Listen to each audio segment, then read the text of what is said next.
कि दिल्ली के मुख्यमंत्री अरविंद केजरीवाल ने इस्तीफे का ऐलान कर दिया है। अरविंद केजरीवाल की ओर से इस्तीफे के ऐलान किए जाने के बाद विपक्षी दलों की ओर से बयान भी सामने आ रहे हैं और इसी कड़ी में बीजेपी नेता मनजिंदर सिंह सिरसा ने भी अपनी प्रतिक्रिया दी और कहा कि जनता के बीच में फरमान लेके आएंगे और दोबारा तब मुख्यमंत्री बनेंगे। अरविंद केजरीवाल जी आपको एहसान नहीं कर रहे, कोई आप सेक्रीफाइस नहीं कर रहे। मानयोग सुप्रीम कोर्ट ने आपकी जमानत में लिखा है कि आप मुख्यमंत्री कुर्सी से दूर रहेंगे, कोई फाइल साइन नहीं कर सकते, इसलिए आपके पास विकल्प नहीं है। मानयोग सुप्रीम कोर्ट के ऑर्डर के चलते आपको रिजाइन करना पड़ रहा है और आपने कहा मैं जनता के बीच में जाऊंगा। जनता ने तो 3 महीने पहले ही आपको फरमान सुनाया है। जब आपने कहा था जेल या बेल, लोगों ने कहा जेल और आपको 7 सीटों पे हराया और वापस जेल भिजवाया। और अभी आप 2 दिन का समय क्यों मांग रहे हैं? क्योंकि अब आप अपने एमएलए को ये जताना चाहते हैं कि मेरी धर्मपत्नी को मुख्यमंत्री बनाओ, मैं जल्दी चुनाव करा दूंगा और मैं तुम्हें दोबारा एमएलए बनवा दूंगा, पर मैं किसी और को कुर्सी पे नहीं बिठाऊंगा। अभी सारे एमएलए को कन्विंस करने की कोशिश कर रहे हैं, मनाने की कोशिश कर रहे हैं कि इनकी धर्मपत्नी को मुख्यमंत्री के रूप में वो एक्सेप्ट करें। इसलिए अरविंद केजरीवाल जी 2 दिन का टाइम मांग रहे हैं। वो दिल्ली के लोगों पर एहसान नहीं कर चुके। ये देश में 75 साल में पहली बार ऐसा ऑर्डर आया है क्योंकि सीधा मुख्यमंत्री शराब घोटाले में, नशा तस्करी में इन्वॉल्व है, इसीलिए उनको अपनी कुर्सी छोड़नी पड़ रही है। कोई एहसान नहीं कर रहे। तमाम राजनीतिक दलों की तरफ से प्रतिक्रियाएं सामने आ रही है। बीजेपी से मनजिंदर सिंह सिरसा को आपने सुना। महेंद्र यादव इस वक्त हमारे साथ ज्यादा चर्चा और बातचीत के साथ हमारे साथ जुड़े हैं। आप वरिष्ठ पत्रकार हैं। महेंद्र जी, बहुत स्वागत है आपका।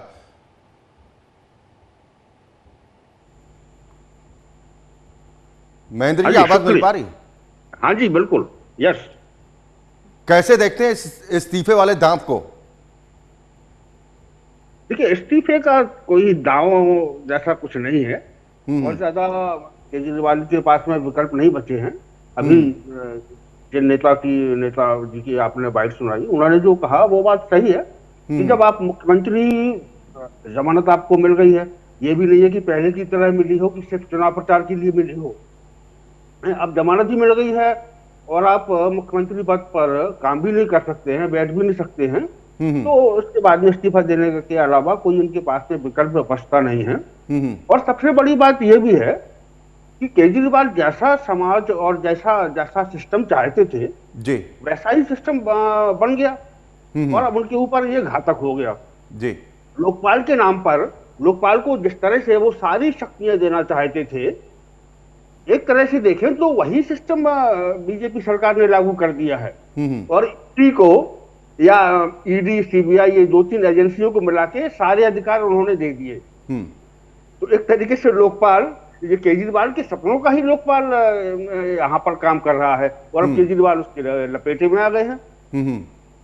तो पद पर दे रहे हैं, लेकिन उससे मुझे अब नहीं लगता है कि जो इनका जो उत्थान का दौर था वो खत्म हो चुका है। अब ये पराभव की ओर आ रहे हैं, नीचे आ रहे हैं और इनकी अब वापस अगर ये सोच रहे हैं कि बहुत उनको मजबूती से जनता वोट दे देगी और 65-70 नहीं तो 50-60 सीटें दे देगी, तो अब ये भूल कर रहे हैं।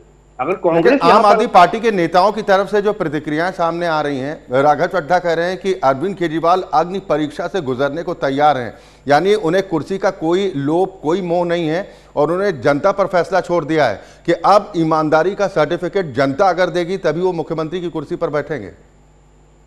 देखिए, ये कोई ऐसा नहीं होता है कि हमने फैसला जनता के ऊपर छोड़ दिया, जनता जो कहेगी हम मानेंगे, या अदालत के बारे में भी लोग कहते हैं कि हम अदालत का सम्मान करते हैं। अरे ये सब सम्मान करने के लिए, इनकी बातें मानने के लिए तो आप बाध्य हैं, आप कोई एहसान थोड़ी कर रहे हैं। जनता के ऊपर आपने फैसला छोड़ दिया, जनता के ऊपर तो फैसला रहता ही है। 5 साल आपका कार्यकाल पूरा होने वाला है, तो जनता के पास तो आपको आना मजबूरी है, हर किसी की मजबूरी है।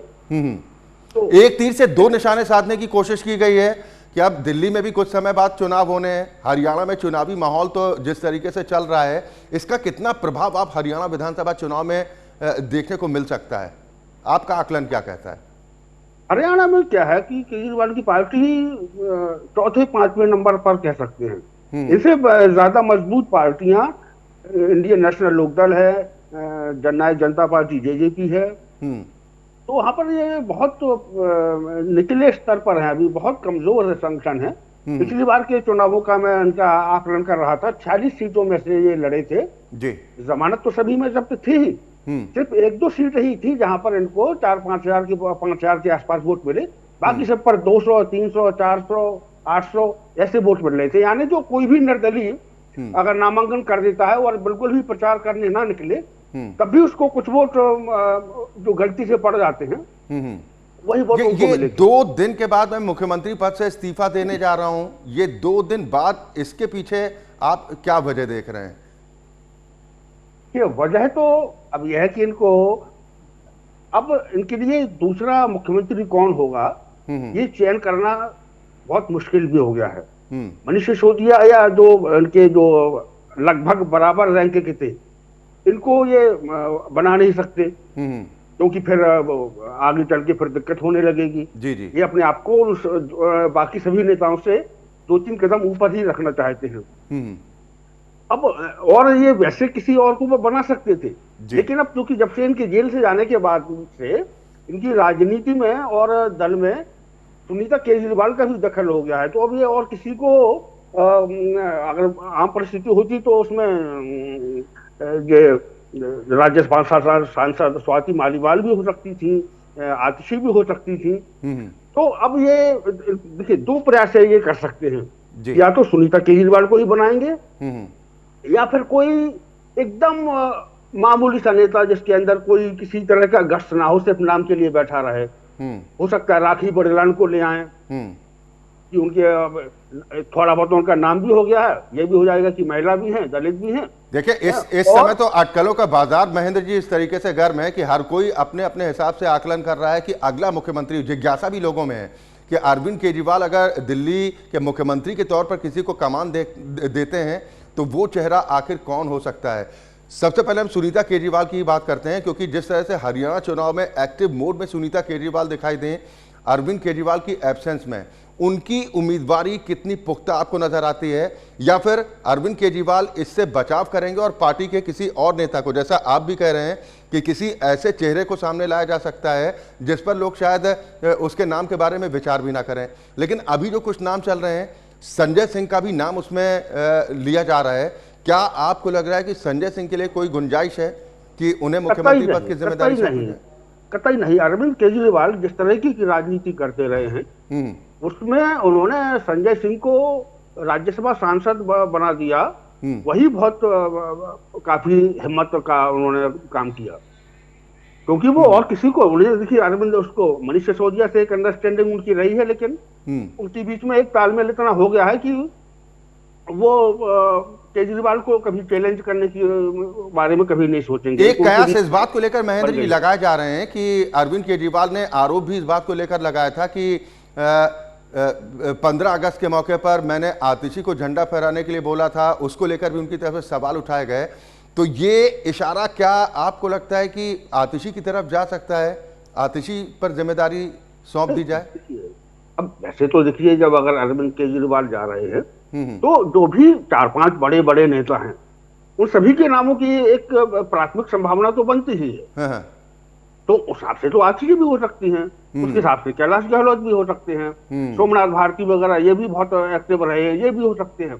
लेकिन अगर अंदर की राजनीति समझें तो मुझे लगता है कि जिनके नाम है, जिनको मीडिया में आने का ज्यादा थोड़ा शौक है, जिनका मीडिया में कुछ अलग पहचान है, ऐसे किसी आदमी को ये मुख्यमंत्री नहीं बनाएंगे।